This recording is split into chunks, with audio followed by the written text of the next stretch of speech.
আর Jimin কিছুক্ষণ গল্প করলো ক্যান্টিনে বসে। হঠাৎ করে জিমিন বলে উঠল, আচ্ছা তে, তুই যে প্ল্যানটা করছিস এটা কি কেউ জানে? তে বলল, না না না, চুপ থাক আর একবারও বলবি না এই প্ল্যানের কথা। জিমিন বলল, আচ্ছা ঠিক আছে, বলবো না, যা।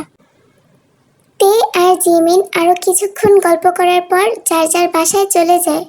2 দিন পর রাতের বেলায় জাংকুক ভাবছে, তে 2 দিন ধরে অফিসে আসছে না কেন? ওর কি শরীর খারাপ করলো নাকি? আবার নিজেই বলছে, ধুর, আমি এত টেনশন করছি কেন, আমার কি, অসুস্থ হলে হোক না, আমার তো কিছু যায় আসে না, আমি এত চিন্তা করছি কেন ওর জন্য, ধুর, ভাল লাগে না।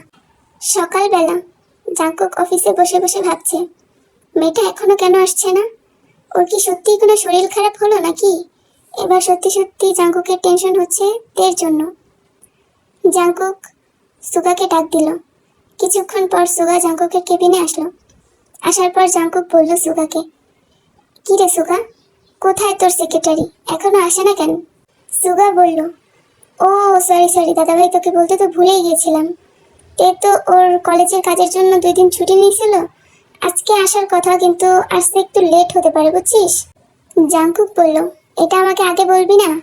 সুগা বলল, আগে বলার কি আছে, আজকে সকালেই তো দেখলাম তুই তের সাথে কথা বলছিস, তেতে তোকে বলছে যে ও 2 দিন আসতে পারেনি, আজকে আসবে কিন্তু একটু লেট হবে। এবার জাংকুক থতমত খেয়ে গেল সুগার কথা শুনে। জাংকুক আর কোনো কথা বাড়ালো না সুগার সাথে। সুগাকে বলল, শোন, আমার একটা মিটিং আছে, আমি এখনই বেরোচ্ছি, তুই তেকে ফোন করে বলে দিস মিটিংয়ে চলে যেতে। জাংকুক কথাগুলো বলে মিটিংয়ের উদ্দেশ্যে বেরিয়ে যায়।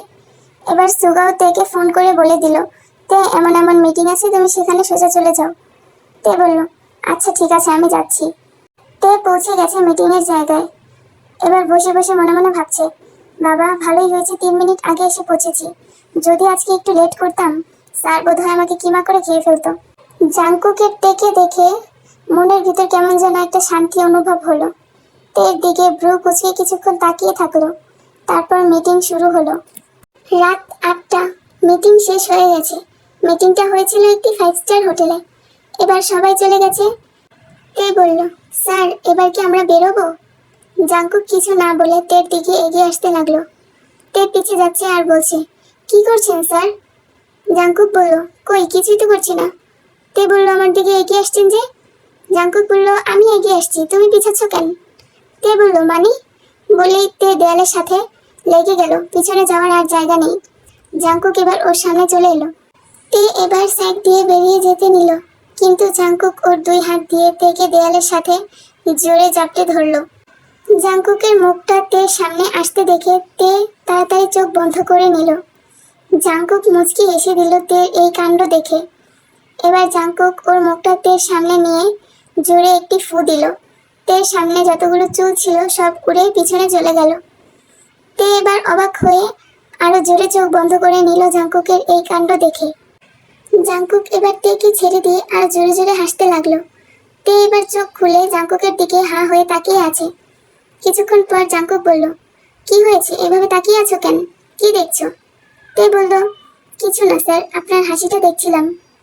জাংকুক বলল, মানে? তে এবার পুরো লজ্জায় পড়ে গেল। তে বলল, না না স্যার, মানে এমনি বলছি, আপনাকে কখনো হাসতে দেখিনি তো, তাই আর কি বলে ফেলেছি মুখ ফুসকে। জাংকুক এবার বলল, ঠিক আছে, চলো চলো এবার বেরিয়ে যাও, অনেক রাত হয়ে যাচ্ছে, তুমি বাসায় যাবে না? তারপর তেকে জাংকুক একটি গাড়িতে উঠিয়ে দিল। তে তের বাসায় চলে গেল। পরের দিন সকালে সুগা তেকে ডেকে বলল, তে, তোমার কাছে একটা জিনিস চাইবো, তুমি কিছু মনে করো না প্লিজ। তে বলল, হ্যাঁ হ্যাঁ বলুন না, কি চাই আপনার? সুগা বলল, ওই যে তোমার ওই ফ্রেন্ডটা আছে না, জিমিনা নাম। তে বলল, হ্যাঁ হ্যাঁ, ওর ফোন নাম্বারটা একটু দিতে পারবা প্লিজ? তে এবার সুগার দিকে তাকিয়ে হেসে দিল। সুগা বলল, হাসতেছো কেন?